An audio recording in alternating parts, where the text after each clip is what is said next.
오늘 은혜 받으실 하나님의 말씀은 마태복음 21장 1절에서 9절 말씀입니다.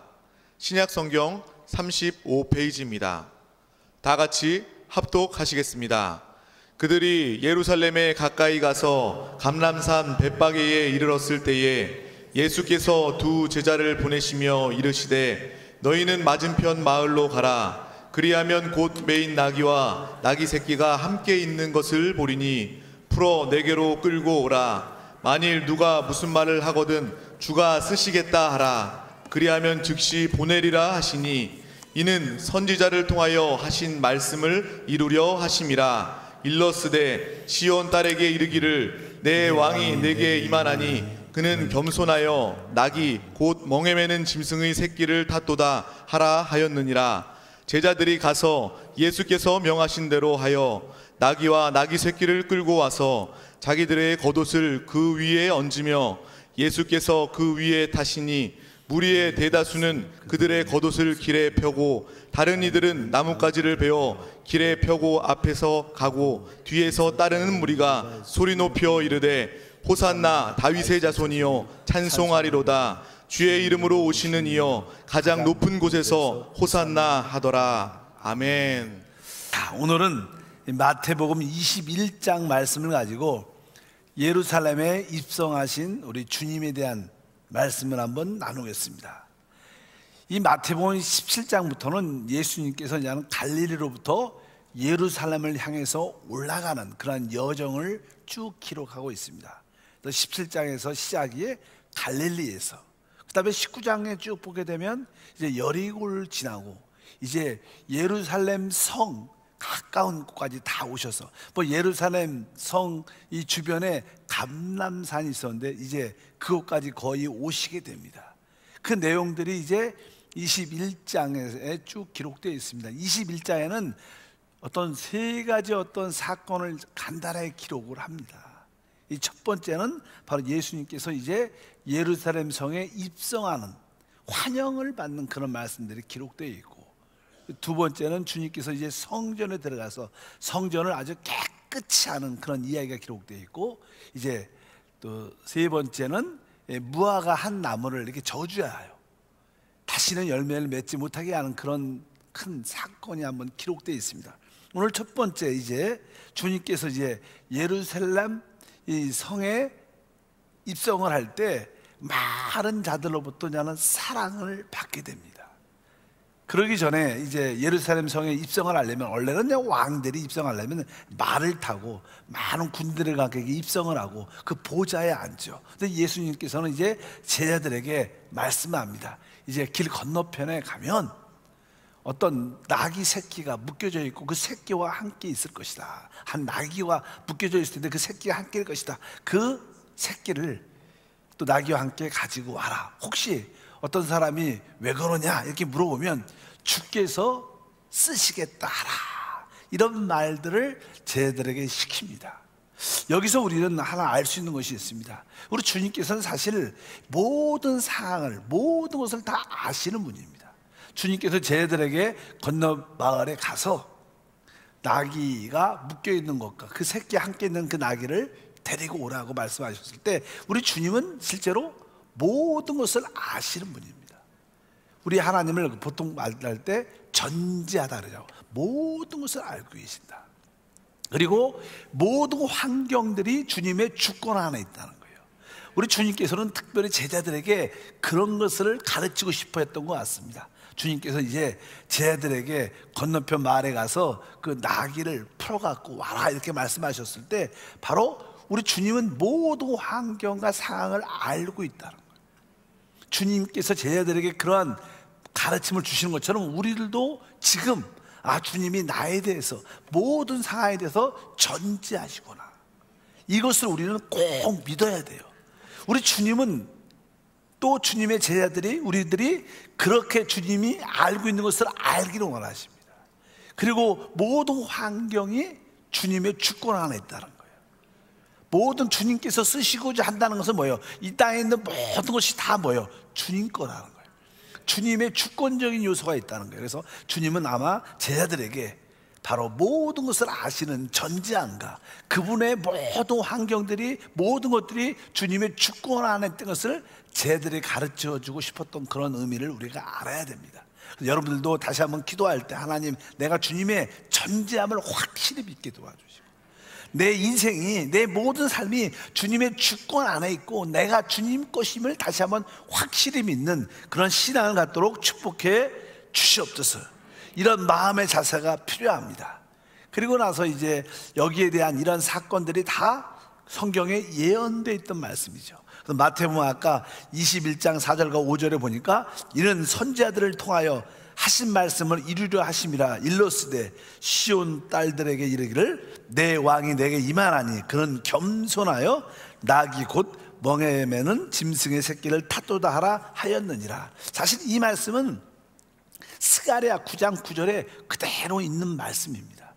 사실 구약의 많은 선지자들이 그리스도에 대해서 예언을 해놨는데, 우리가 선지서를 읽을 때마다도 이 말씀이 바로 그리스도를 말씀하는 것이구나, 그리스도에 대해서 말씀하는 그런 깨달음이 있을 때 우리는 성경을 진짜 깨닫게 됩니다. 어찌됐든지 이 모든 예언들은 그리스도가 이 땅에 오시고 그분이 행하시는 모든 일들을 위한 것인 것을 분명히 알아야 될 것이다. 그리고 그 예언대로 모든 것이 이루어지고 있다. 작게 보면 어쩌면 우리 역시 하나님의 주권적인 손 안에서 역사되고 있다는 것입니다. 여러분이 아무리 어떤 일을 할지라도 그것조차도 하나님 안에서 이루어진 이 모든 예언된, 보통 장로교회는 그냥 예정론을 믿어요. 예정론. 우리 인생이 다 하나님 안에서 다 예정되어 있기 때문에 굳이 무엇을 하고 안 해도 상관이 없다. 왜? 하나님의 뜻대로 될 거니까. 근데 그것이 성경적으로 맞는 말씀입니다.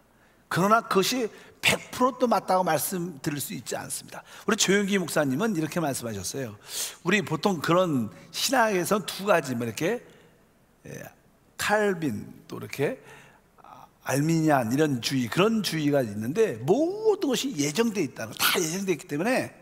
그러나 알미니안주의는 그렇지 않다는 거, 우리가 그래도 하나님 안에서 하나님 뜻을 향해서 달려가는 그런 모습이 있을 때마다 달라질 수 있다는 거예요. 그런 표시가 그냥 신학적으로 있는데 이 두 가지가 다 공유한 부분이 많습니다. 그래서 조영기 목사님 옛날에 우리가 신앙생활을 할 때 지금까지 뒤따라 살아온 모습을 바라볼 때는 다 예정되어 있다는 것으로 믿어질 수밖에 없다는 거예요.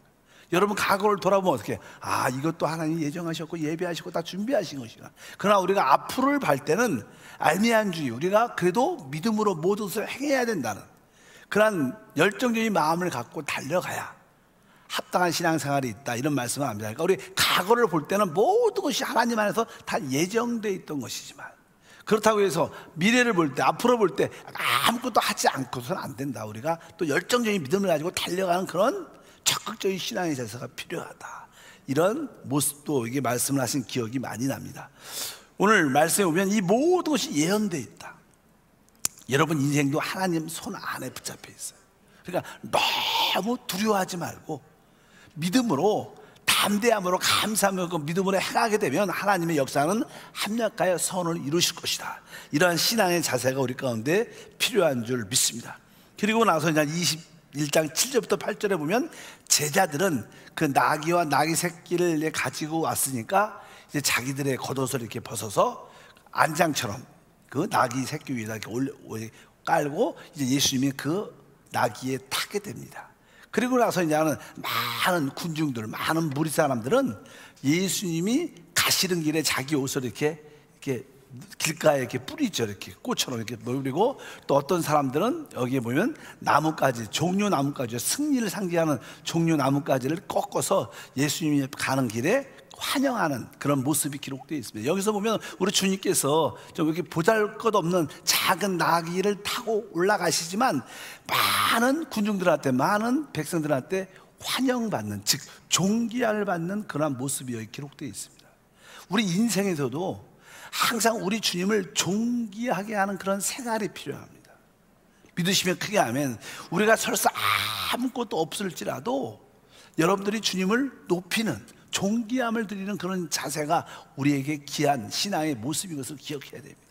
만약에 여러분들이 몸이 약하다, 봉사할 수도 없을 정도로 몸이 약하지만 교회 나와서 하나님, 내가 그래도 이 성전을 청소하고 또 아니면 성교에서 이렇게 기쁨으로 내가 봉사할 수 있는 내 마지막에 제일 남은 마지막 힘을 다해서 하나님, 내 몸을 하나님께 올려드립니다, 이렇게 고백할 때 아마 그 사람은 그 시간, 그 봉사가 하나님을 존귀케 하는 그런 마음의 자세다.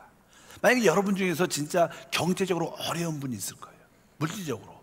그래서 오늘 하나님께 많은 예물을 드리고 싶은 마음도 있지만 가진 것이 진짜 아무것도 없어서 자기 가지고 있는 적은 것이지만 그것을 다 하나님께 헌금 시간에, 하나님, 나는 진짜 하나님을 사랑하고 하나님께 많은 걸 드리고 싶지만 이거밖에 진짜 없어서 이것을 다 드립니다. 이럴 때 그것을 드릴 때 그것은 뭡니까? 주님을 존귀케 하는 거예요. 여러분, 우리 삶 가운데 우리가 연약하고 부족할지라도 우리는 주님을 존귀하게 할 수 있는 그런 기회가 있어요. 여러분들이 이렇게 주님을 존귀하게 하는 그런 모습을 갖기를 바랍니다. 실제로 많은 이 군중들의 예수님이 이 나귀를 타고 걸어갈 때 그들의 겉옷이 뭐 하나 되겠습니까? 또 종려나무를 꺾어서 앞에다 이렇게 뿌리면서 주님의 호산나 호산나 외치는데 그것이 뭐 위대하겠습니까? 그러나 우리 주님이 볼 때는 그것이 존귀함을 받는 거예요. 우리가 아무것도 없을지라도 주님은 우리를 통해서 존귀함을 받고 싶어 할 때가 있습니다. 여러분들 마음 삶 속에 이렇게 존귀함을 돌리는 여러분 모두가 되길 주님을 축복합니다. 그리고 나서 그들이 막 외치죠. 호산나 호산나. 원래 호산나라는 뜻은 주여 지금 구원하소서, 이런 뜻입니다. 주여 지금 구원하소서. 우리 찬양 가운데 호산나라는 외침이 많죠. 주여 우리를 지금 종 구원해 주시옵소서. 그런 고백의 역사가 우리 가운데 많아야 될 것이다. 그래서 21장 9절 읽어보니까 앞에서 가고 뒤에서 따르는 무리가 소리 높여 이르되 호산나 다윗의 자손이여 찬송하리로다. 주의 이름으로 오시는 이여 가장 높은 곳에서 호산나 하더라. 뭐 다윗의 자손은 그분이 그리스도라는 거죠. 바로 그리스도로 하나님이 약속하신 그 메시아가 오셨는데, 메시아여 메시아 우리를 구원하시옵소서. 당신은 가장 높은 곳에 있는 우리의 주님이십니다. 늘 순간순간 찬양하면서 여러분에게도 그런 고백이 함께해야 될 걸 믿으시길 바라겠습니다. 이러한 모든 것들, 주님께서 이제 드디어 예루살렘에 도착을 해서 입성하기 전에 많은 제자들과 많은 군중들에 의해서 환영과 존귀를 받은 그러한 모습을 우리가 기억할 수 있다. 여러분들도 주 예수를 믿고 영접함으로 주님을 환영해야 되고, 또 내 생활 속에서, 내 모든 작은 생활 속에서 항상 주님을 높여드리는, 존귀하게 하는 그런 모습이 우리의 고백인 줄 믿습니다. 오늘도 여러분들 뜨겁게 찬양할 때 바로 이것이 뭐예요? 하나님께 존귀함을 올려드리는, 당신만을 높이겠다는 그런 마음의 중심을 가지고 찬양할 때 주님은 여러분의 찬양을 기뻐할 겁니다. 여러분들이 오늘 또 드리는 기도도 마찬가지입니다. 여러분들이 오늘 드리는 기도를 통해서 주님을 존귀케 하기를 바라겠습니다. 그리고 나서 이제 12절에 보니까 예수님이 성전에 드디어 들어가게 됩니다. 성전에서 어떤 일을 하시냐, 우리가 잘 아는 얘기지만 12절 읽어보니까 예수께서 성전에 들어가서 성전 안에 매매하는 모든 사람들을 내쫓으시며 돈 바꾸는 사람들과 상에 비둘기 파는 사람들의 의자를 둘러 엎으셨다. 실제로 우리 예수님은 왕으로 이 땅에 오셨고 드디어 하나님의 집 예루살렘 성전에 입성을 할 때, 보통 일반적인 왕이라는 사람들은 대부분 어떻게 예루살렘 성에 입성을 하게 되면 어디를 갑니까? 아마 가장 높은 보좌에 가서 보좌에 앉아서 내가 왕이다, 아마 보좌로 가셨을 겁니다. 근데 예수님은 글로 예루살렘 성 안에 보좌로 간 게 아니라 바로 최고의 하나님 아버지의 관심인 바로 성전 기도 안의 집으로 가셨어요. 우리의 신앙도 마찬가지입니다. 우리가 높여지는 것이 중요한 게 아니라 바로 하나님이 최고로 관심하는 하나님의 집에 대한, 하나님의 교회에 대한, 바로 거듭나 우리 영에 대한 관심이 있을 때 하나님도 기뻐하시는 것을 분명히 아셔야 됩니다. 주님이 실제로 우리 안에 이렇게 오시죠. 그분이 우리 안에 왕으로 오시지만 그분은 우리 안에서 왕권을 갖고 자꾸 우리를 통제하고 다스리는 것보다요, 우리를 깨끗게 하시는 일을 하셔요. 믿으시면 아멘. 바로 우리 주님도 성전에 들어가셔서 어떤 보좌에 앉는 그러한 모습이 아니라 바로 그 성전을 어떻게 깨끗하게 하는 일을 하신다는 거예요. 바로 우리 주님도 여러분 안에 이미 영접된 줄 믿습니다. 그래서 여러분 심령 안에서 거듭난 여러분의 영을 어떻게 해요? 지금 깨끗하게 하신다. 이것이 하나님의 뜻이고 하나님의 기쁨인 것을 아셔야 돼요. 종종 우리에게 다가오는 고난과 환난, 이런 모든 것들은 다른 것이 아니라 바로 우리를 깨끗게 하는 하나님의 사랑인 걸 기억하셔야 돼요. 아마 이 성전에서도 여기 보니까 뭐 매매하는 사람들, 또 돈 바꾸는 사람들, 상가 비둘기를 파는 사람들 다 쫓아냈다는 것은 그들에게는 나름대로 또 고난과 환난과 어려움이겠죠. 그러나 그 대신 성전이 깨끗해지는 것처럼 바로 우리 안에도 우리가 붙잡고 있는 많은 것들을 주님이 털어내신다는 거예요. 대신 우리에게는 아픔이 되겠지만 그것은 바로 우리의 하나님의 집을 깨끗게 하는 하나님의 작업이시다.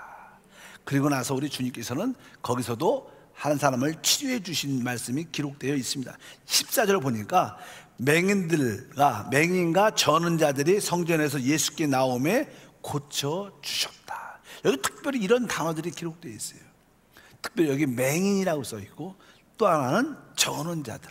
성전에서 주님이 성전을 깨끗이, 여러분들이 거듭난 여러분의 영이 하나님의 성전입니다. 왜? 그곳에 하나님이 계시니까. 바로 우리 거듭난 우리 영을 주님께서 깨끗게 하셔요. 그럴 때 여러분들은 사실 맹인, 영적인 눈이 열려지게 돼요. 그리고 여러분들 여기 보니까 저는 자들, 제대로 걷지 못한 사람들이 이제 똑바로 일어서서 정상적인 활동을 할 수 있게 된다는 거예요. 우리가 우리의 거듭난 영이 하나님 앞에서 깨끗해져야지만이 영적인 눈도 활짝 열리고, 그리고 뭐예요? 우리의 올바른 활동이 이루어져서 하나님을 기쁘게 섬기는 그런 일꾼들이 된다는 거예요. 여러분 영이 깨끗해지지 않으면 여러분들은 하나님에 대한 분별력과 또 하나님을 위한 봉사가 올바르게 이루어질 수 있지 않다는 겁니다.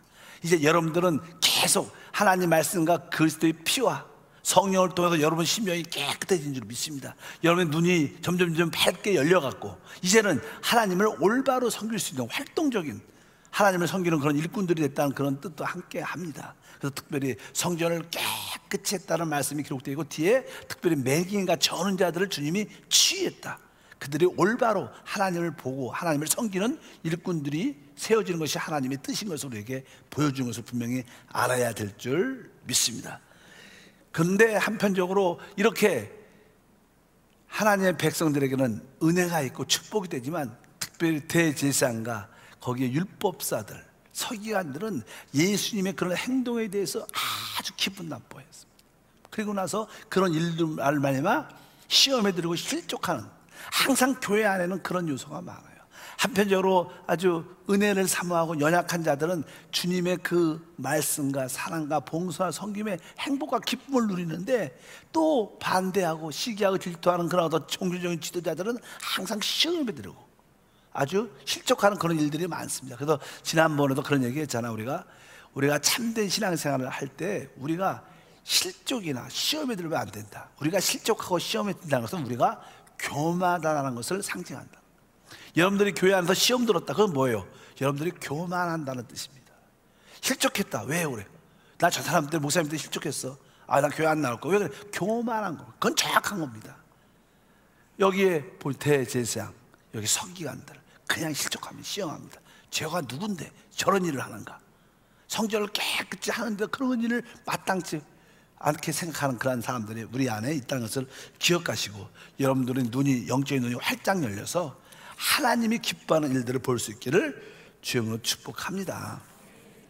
그리고 나서 이제 우리 주님은요, 실제로 이제는 사역은 주중에는 이렇게 성전에 올라가서 사역을 하루 이틀 하십니다. 그리고 나서 그냥 그 성전에서 머무르는 게, 예루살렘 성에서 머무르는 게 아니라 다시 이렇게 그 마을, 근교 예루살렘 성 밖에 베단이라는 지역에서 다시 유합니다. 거기서 유숙하시는 그런 모습이 쭉 기록돼요. 이렇게 27절에 보면 그런 말씀이 기록돼요. 그들을 떠나 성 밖으로 베다니에 가서 거기서 유하시느니라. 이렇게 17절에 기록되어 있어요. 그러니까 우리 주님은 이 예루살렘 성 안에 들어가서 사역은 하셨지만 거기서 머무르지 않고 밖으로 나왔다. 베다니라는 것은 사실 어떤 곳이냐? 주님을 사랑하는 사람들이 있는 곳을 베단이라 그래요. 믿으시면 아멘. 보통 우리는 예루살렘 이렇게 성 안에, 성전은 종교 지도자들이 있는 곳이에요. 근데 종교 지도자들은 주님에 대해서 어떤 교훈도 받고 가르침도 받고 또 주님에 대해서 어떤 아주 정죄와 판단과 안 좋은 이야기 고소를 하지만 거기에는 실제로 주님이 머무르지는 않습니다. 그들에게 가르침은 주지만 주님은 그들과 함께 하지 않았어요. 바로 베다니 쪽으로 나오셨어요. 왜? 그들은 나름대로 성전도 깨끗이 해야 된다 이런 어떤 교육과 가르침을 받았지만 그들은 그런 것을 받아도 주님을 사랑하지 않았습니다. 많은 사람들이 예수님을 영접하죠. 그 나름대로 또 말씀으로 깨끗함을 받지만 주님을 사랑하지 않는 사람이 많습니다. 교회 안에도 그렇죠, 실제로. 우리들도 그런 모습이 있습니다. 우리는 교회는 나오지만 내가 진짜 주님을 사랑해서 나오는 것은 아닐 수도 있어요. 다른 목적이 있죠, 다른 목적. 뭐 대제사장과 율법사, 서기관들 다 그렇습니다. 우리 주님도 그들에게 가르침은 줬지만 그들과 머무르지는 않았다는 거예요. 우리 주님은 누구하고 머무르냐? 주님을 사랑하는 사람과 머무르. 그곳이 어디냐? 베다니라는 거예요. 여러분들이 늘 베다니에 머물기 축복합니다. 종교라는 그런 어떠한 모임에 모이지 말고 여러분들이 하나님이 사랑하는 사람들이 있는, 주님을 사랑하는 사람들이 모이는 그 베다니에, 베다니는 우리가 알다시피 거기에 두 가정이 있었어요. 하나는 이렇게 마리아, 마르다, 나사로 집이 있었고 또 한 집은 문둥이였던 시몬 집이 있었어요. 이 시몬도 자기 집에서 주님을 위하여 잔치를 크게 열죠. 또 이제 마르다, 마리아는 항상 주님을 대접했던 그런 가정. 두 가정이 기억에 많이 남고 이 두 가정은 주님을 특별히 사랑했기 때문에 주님이 그곳에 머물렀다는 그런 말씀들이 기록되어 있습니다. 그래서 여기서 왜 주님께서 그 예루살렘 성전에 머무르지 않나? 주님을 영접하고 주님을 믿을지라도 주님을 사랑한다는 그런 모습이 우리에게 결여가 된다면 결국 주님은 우리와 함께 하지 않습니다. 종종 우리도 그런 신앙생활의 체험이 있죠. 내가 예수님을 영접했는데 또 내가 나름대로 말씀은 내 자신을 깨끗이 하고 열심히 하나님을 섬기려고 그런 마음이 있지만 내 안에 주님이 함께 한다는 느낌이 없을 수도 있어요. 오늘 뭐 찬양하고 봉사를 해도 여러분들이 내 주님이 나와 함께 하시는 느낌이 약하다는 것은 바로 우리 안에 어떤 사랑을 부족하다는 뜻을 갖고 있어요. 여러분들이 주님을 사랑하면 주님이 나와 늘 함께 한다는 느낌이 늘 있어요. 믿으시면 아멘. 그것이 바로 베단이라는 것이다. 베단이라는 것이 참 중요합니다. 바로 주님을 사랑하는 사람들이 모이는 곳이. 주님은 그곳에 가십니다. 아무리 화려한 종교적인 모습이 있고 영적인 지도자들이나 종교자들이 있을지라도 주님은 거기에 머무르지 않아요. 주님은 누구하고? 주님을 사랑하는 자들과 함께 하십니다. 그래서 나를 사랑한 자가 나의 사랑을 입을 거라고 말씀하셨고 하나님께서 그에게 하나님의 구원을 보신다고 주님께서 말씀하신 줄 믿습니다. 그래서 우리 한세교회는 바로 예루살렘 성이 아니라 한세교회는 바로 베다니가 되어야 된다. 바로 하나님을 사랑하는 사람들이 모여서 하나님의 그 임재를 느끼고 하나님을 기뻐하고 주님과 교제하고 서로를 나누는 그런 귀한 시간이 되어야 될 줄 믿습니다. 이런 사건들이 바로 예루살렘 그 성전을 깨끗이 한 다음에 또 다시 베다니에 나와서 그곳에서 머무르시는 주님의 모습을 우리가 이해할 수 있다. 그리고 이제 그 다음 날은 또 어떻게 해요? 또 예루살렘 성으로 주님이 올라가십니다. 이 올라가실 때 우리가 잘 아는 18절에 보면 이런 말씀이 기록되어 있죠. 이른 아침에 성으로 들어오실 때 시장하신지라. 뭐 주님께서는 배도 고프셨겠죠. 그래서 배도 고프셔갖고 쭉 가다가 먹을 게 있나 무화과 나무를 하나 발견하는 말씀이 기록되어 19절 보니까 길가에서 한 무화과 나무를 보시고 그리로 가서 잎사귀밖에 아무것도 잡지 못하시고 나무에게 이르시되 이제부터 영원토록 내가 열매를 맺지 못하리라 하시니 무화과 나무가 곧 마른지라. 이렇게 여기에 기록을 하고 있습니다. 보통 우리가 아는 독수리 하면 어느 나라 생각이 나요? 미국 생각이 나는데 카자흐스탄도 생각이 나요. 카자흐스탄도 독수리를 크게 자기 나라 국기에다 그려놨더라고요. 그래갖고 거기는 태양 비슷하게 해갖고 파란색으로 그런 것처럼 이 무화과 나무 하면 누구예요? 이스라엘을 말합니다. 이스라엘. 여기자는 이스라엘 무화과 나무를 보시고 보니까 열매가 있나 보러 가셨는데 잎만 무성한 겁니다. 그래서 주님께서 그 나무를 이렇게 뭐 저주였다고 표현하죠. 다시는 사람이 내게서 열매를 따먹지 못할 것이다. 그래서 그 나무가 말라 죽는 그런 사건이 기록되어 있는데 바로 하나님께서 선민으로 택한 이스라엘 백성들의 택한 목적은 그들에게 하나님의 열매를 갖기를 원하셨어요.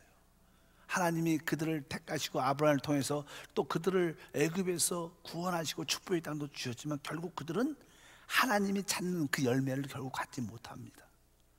그래서 결국 입만 무성하지 실제로 열매가 없었기 때문에 이스라엘 백성들은 2000년 전에 결국 이렇게 로마의 지배를 받고 로마의 완전히 나라가 멸망하게 되죠. 그 다시는 그들의 열매를 맺을 수 있는 기회를 갖지 못합니다. 근데 그 다음에 나는 23장 4장에 쭉 나오죠. 무화과나무의 비유를 배우라 그러면서 다시 무화과나무가 잎이 연해지고 다시 살아난다는 것입니다.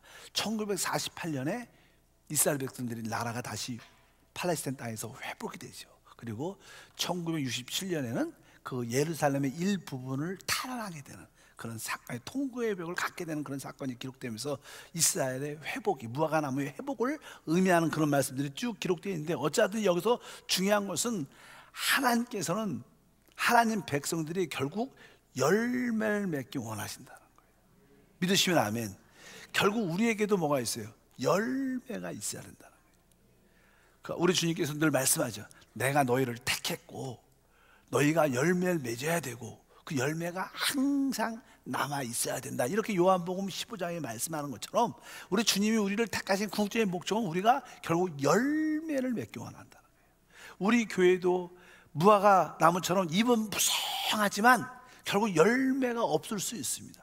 열매가 없을 수 있다면 바로 우리 주님께서도 이렇게 우리에게 어떠한 징계나 어떤 판단으로 인하여 우리 교회도 영적으로 말라가는 이런 모습들이 많죠. 많은 성도들의 신앙생활이 예수님을 영접을 했죠. 그리고 주님을 사랑하는 것까지는 있지만 열매를 없는 성도들도 많아요.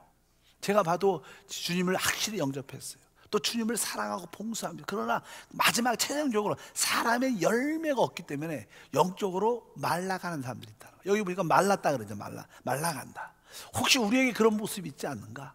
여러분들이 실제로 이 금요 찬양 예배에 더 큰 개인적인 은혜를 주님께 더 많이 받으려면 여러분에게 열매에 대한 뜨거운 마음입니다. 하나님, 내가 꼭 한 사람 이상은 더 같이 예배하고 같이 기도하고 같이 찬양할 수 있는 그런 영적인 동역자 일꾼들을 살릴 수 있도록 은혜를 베풀어 주시옵소서. 우리 교회도 금요 찬양 예배 안 나오시는 분 많습니다. 바빠서. 또 우리 남성들은 적어도요, 우리 이 금요 찬양 예배 주체가 사실 남성들을 위해서 했죠. 왜? 수요일 날은 우리가 오전에 예배를 드리니까 여성 위주입니다. 그리고 저녁 예배가 보통 일반 교회에는, 한국 교회는 저녁 예배가 있는 교회가 있어요. 7시 반쯤에. 근데 또 공적인 예배가 저녁에 7시 반이 있고 또 금요 또 예배가 또 있고 이러면 사실 요즘 같은 경우에 두 번 나오기 쉽지 않습니다. 그래서 우리가 수요, 금요, 철야 예배를 통합해서 우리 금요 찬양을 만들어서 남성들도 열심히 올 수 있도록 일주일에 적어도 2번은 하나님께 나와야 되지 않겠어요? 2번, 3번, 5번 나오는 게 더 좋죠. 그러나 적어도 미니멈 몇 번이요? 주일 성수뿐만 아니라 한 번은 뭐예요? 바로 이 금요 찬양 같이 예배에 나와서 또 주중에 서로 여러분의 구역 모임, 지역 모임에 참석하면 최고의 축복이지만 그것까지만이 못한다면 적어도 어떻게 우리가 이 금요 찬양 예배는 같이 나와서 같이 기도하고 같이 봉사하고 같이 하나님을 찬양한다면 열매를 맺을 수 있는 기회가 훨씬 더 많아질 것이다. 그래서 오늘 3가지 어떤 사건이 기록되어 있어요. 여기 아까 말씀한 것처럼 예수님이 환영을 받고 우리가 그분을 그렇게 환영으로 영접해야, 그분을 존귀함으로 영접해야 된다는 거예요. 그리고 그분을 우리가 사랑해야 된다는 거예요. 우리 영을, 우리의 성전을 깨끗이 청소한 다음에 주님을 사랑해야 되는데, 그리고 나서 그 결과가 뭐냐? 열매를 맺어야 된다는 거예요. 이 무화과 나무는 결국 잎은 무성했지만 열매가 없었기 때문에 말라 비틀어 죽게 되는 그런 사건이 기록되어 있습니다. 우리들도 내가 왜 영적으로 자꾸만 은혜가 부족한가? 영적으로 내가 영적으로 자꾸만 말라가는가? 늘 은혜가 늘 부족함을 느끼는가? 이것들은 다른 것이 아니라 우리에게 열매의 부족 때문에 하나님의 어떠한 손이, 징계의 손이 우리 가운데 닿기 때문에 잘 기쁨과 은혜도 잠깐만 느끼지 못하고 풍성함도 느끼지 못하는 게 아닌가. 그래서 여러분들이 열매를 맺는 게 중요한 강조인 것을 기억하셔야 됩니다. 여러분도 뭐야? 하나님의 자녀고 하나님의 백성인 줄 믿습니다. 결국 하나님께서 여러분에게 열매를 요구하신다는 거예요. 왜? 그것이 주님의 만족이고 주님의 기쁨이기 때문에. 여러분들이 주님을 사랑하는 것도 좋지만 그 사랑의 결과로 열매가 있어야 주님도 만족하게 되죠. 그럴 때마다 하나님의 영광과 은혜와 축복이 함께할 줄 믿습니다. 19절을 다시 한번 읽어보면, 중간부터 읽어볼까요? 중간부터. 이제부터 영원토록 내가 열매를 맺지 못하리라 하시니 무화과 나무가 곧 마른지라. 그러니까 주님께서 종종 이렇게 이스라엘 백성들에게 어떤 징계, 저주의 말씀을 하시고 이스라엘 백성들은 2000년 동안 아주 저주 가운데 살아요. 알다시피 2000년 동안 나라가 없었어요. 그 하나님, 그러니까 계속 그 땅에는 늘 전쟁이 있고, 지금도 그렇잖아요. 계속 전쟁이 있고 늘 그 하나의 그런 모습이 있는 거예요. 그래서 기억하셔야 됩니다. 우리 삶에도 구원은 받았지만 열매를 맺는 것이 얼마나 중요한가, 거기 안에 하나님의 축복이 있는 것을 아시길 바랍니다. 뭐 큰 열매도 아닙니다. 여러분들 한두 사람을 꼭 내가 금요 찬양 예배, 내 수요 예배 나오신 분들, 또 주일날 꼭 그들을 살리겠다 이런 마음 갖고 기도하고 거기에 필요한 건강, 물질 지어달라고 기도하면 하나님이 거기에는 응답을 확실히 해주셔요. 혹시 우리가 정욕을 쓰려고 구하는 것은 응답이 없을지라도 사람의 영혼을 구원하기 위해서 하나님 나에게 지혜가 필요하고요, 저 사람 얻기 위해서 나에게 건강도 필요하고 저 사람 얻기 위해서 나에게 물질도 필요한데 하나님 도와주십시오. 이렇게 여러분들이 기도한다면 무엇인지 원하는 대로 구하라 그러면 이루리라. 바로 그 말씀이 이런 뜻인 것을 우리가 기억해야 될 것을 확실히 알아야 될 줄 믿습니다. 오늘 이 세 가지 사건, 여러분들이 예수님께서 바로 하나님의 그 자녀들, 백성들에게 환영과 존귀를 얻었다는 거예요. 여러분들은 주님을 영접한 그분을 어떻게 해요? 진짜 환영해야 되고 그분을 진짜 존귀하게 하는 그런 생활의 모습이 있어야 된다. 아마 뭐 금요 찬양 예배에 나오신 분들은 하나님, 이 내가 주님께 드리는 이 찬양과 기도와 이 예배를 통해서 주님 존귀함을 받아주시옵소서. 아까 우리 안수장님도 기도하실 때 오직 주님 홀로 영광 받아달라. 여러분들이 드리는 이 모든 것이 주님께 영광이 되는 겁니다. 그러면서 이 찬양과 기도와 말씀을 통해서 우리의 성전, 우리의 영을 깨끗이 하는 거예요. 그럼 우리의 영적인 눈도 더 밝아지고 우리의 봉사 활동이 더 힘을 얻어가고 더 잘 활동적인 건강한 사람이 되는 겁니다. 그럴 때 하나님이 여러분과 어떻게 베다니에서 함께하는 누림을 갖는 그런 놀라운 시간이 갖게 된다. 그리고 결국은 여러분에게도 열매를 주님이 원하실 것이다. 여러분들은 영적으로 이렇게 말라 있는 것 같아요? 좀 포동포동한 것 같습니까? 어떤 것 같아요? 영적으로는 어떤 분들은 이게 진짜 외모적으로 말랐는데 영적으로 아주 포동포동한 분도 있고요, 어떤 분은 외적으로는 포동포동한데 영적으로는 말라신 분이, 어떤 게 좋으십니까? 여러분, 좋은 건 여러분이 잘 아실 겁니다. 여러분들이 주님이 보실 때 영적으로 마른 게 아니라 포동포동해야 돼요. 영적으로 여러분 얼굴을 바라볼 때다 핏줄을 나고 기쁨이 있고 은혜가 있으면 하나님의 함께 하신 은혜가 충만할 줄 믿습니다. 그래서 이 시대에 가장 부족한 게 무엇인가? 주님을 사랑할지라도 결국 그 사랑의 결과 열매를 꼭 맺는 것이 주님이 기뻐하는구나. 왜? 그 열매만이 하나님의 만족이 됩니다. 그 열매만이 하나님의 누림이 되고 기쁨이 되는 것이다. 그래서 아주 주님은 강하게 우리에게 보여주십니다. 바로 우리는 다 영적인 이스라엘 백성으로서 무화과 같은 나무인데 잎은 무성해도 열매가 없는 그러한 영적인 상태가 많다는 거예요. 우리 주님은 그것을 기뻐하지 않는 것을 여러분들이 기억하시고 한번 열매를 맺는 것이 얼마나 중요한가. 그래서 여러분들이 기도할 때마다 그 열매를 맺기 위해서 뜨거움을 갖고 있어야 돼요. 근데 우리가 이걸 기도를 하지 않으면요, 그것이 우리 안에 피부로 강렬하게 느껴지고 인지가 약해집니다. 기도를 해야 돼요. 하나님, 나에게 진짜 열매를 맺도록 도와주시옵소서. 하나님, 사람을 붙여주시옵소서. 늘 하나님은 어떤 사람을 열매 맺으면 좋을까요? 도와주십시오. 이런 기도를 자꾸만 하다 보면요, 하나님이 지혜도 주시고 깨달음도 주시고 사람도 붙여주시고, 또 어느 순간에 어떤 사람을 만났을 때 하나님이 저 사람을 나에게 붙여주셨나 보다, 보내주셨나 보다, 이것이 믿어져요. 이런 기도를 하지 않으면요, 누가 와도, 누가 전화 와고 누가 찾아와도 그런 느낌으로 받아들여. 그냥 오셨구나, 왜 왔지? 이렇게 지나가는 거예요. 그러나 여러분들이 이런 기도를 많이 하고 있으면 마음속에 성령께서 내가 저 사람을 너한테 보냈다, 복음을 전하라, 그를 초청하라, 그와 함께 기도하라. 이런 감동을 주시는 거예요. 그러니까 모든 환경이 바로 그렇게 느껴질 수 있는 것은 뭐예요? 기도밖에 없는 거예요. 그래서 끊임없이 기도를 해야 되는 거예요. 모든 일을 기도를 하다 보면 하나님께서 여러분에게 많은 열매를 주실 것입니다. 그럴 때 여러분의 그 믿음의 기도는 놀라운 역사를 일으키실 줄 믿습니다. 그래서 마지막 뒷부분에는 이제 믿음의 기도에 대해서 바로 우리가 이 산들어 들리어 바다에 던지라고 그 말한 것이 이룰 줄 믿으면 바로 그대로 된다는 것입니다. 그래서 여러분들이 기도하면서 믿으면서 여러분들이 간구할 때마다 놀라운 역사가 함께할 줄 믿습니다. 자, 3월 달은 드디어 시작이 됐습니다. 우리나라와 또 이 땅에 세워진 모든 교회들이 하나님의 뜻을 이루는 나라가 돼야 되고 하나님의 뜻을 이루는 교회가 돼야 되고 우리 성도가 돼야 될 줄 믿습니다. 어쩌든지 우리나라도 시국적으로 어려움 같은 그런 상황 가운데 있을지라도 우리 국민들이 성령 안에서 다 하나 되게 도와주시고 서로를 이해하게 도와주시고 서로를 품을 수 있게 축복해 주시옵소서. 그런 시기가 필요한 시간이 아닌가 생각을 많이 합니다. 그래서 이 마지막 때는 좀 교회가 좀 더 깨어 있어야 되고, 그러나 우리가 다시 오실 주님에 대한 준비라는 신호를 더 깨달아야 할 줄 믿습니다. 기도하겠습니다. 하나님 아버지 감사합니다.